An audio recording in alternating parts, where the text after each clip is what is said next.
नागपुरातील गो गॅस कंपनीचे LPG pump बंद. एलपीजीचा पुरवठा नसल्याने ऑटो चालकांना मोठा फटका.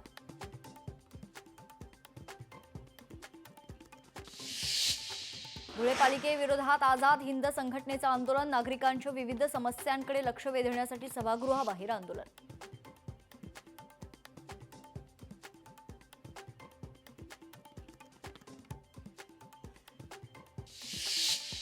राज्यातील वरिष्ठ पोलीस अधिकाऱ्यांची आज अर्धवार्षिक परिषद. उत्कृष्ट कामगिरी करणाऱ्या अधिकाऱ्यांचा होणार गौरव.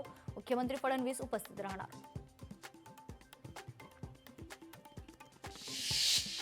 विविध सणांसाठी मनमाड बाजार समिती 6 एप्रिलपर्यंत राहणार बंद. तब्बल 1 आठवडा लिलाव बंद राहणार असल्यानं शेतकऱ्यांची मोठी गैरसोय होणार.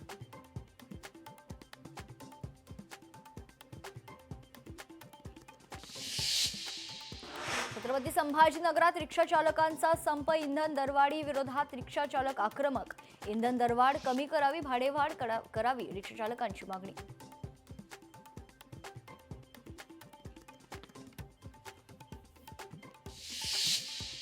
पुण्यातील संत ज्ञानेश्वर महाराजांच्या पालखीचं 20व्याचं स्थळ बदलणार. भाविकांची होत असलेली गर्दी पाहता मुक्कामाचं ठिकाण बदलण्यासाठी आळंदी देवस्थानकडून हालचाली.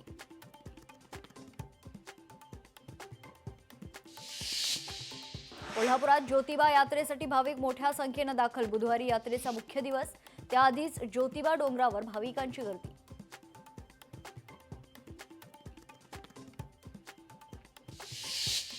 सोलापुरातील मोडनिंब येथील प्रवीण एक खोड डाळिंब लागवड पॅटर्नला शेतकऱ्यांचा उत्स्फूर्त प्रतिसाद. 4 राज्यातील शेतकऱ्यांनी हा डाळिंब पॅटर्न स्वीकारलाय.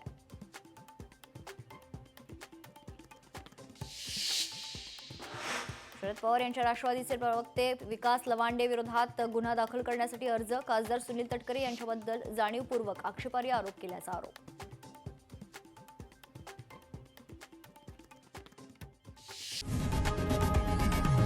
लोकशाही मराठी ऐका, पहा, जागरूक रहा.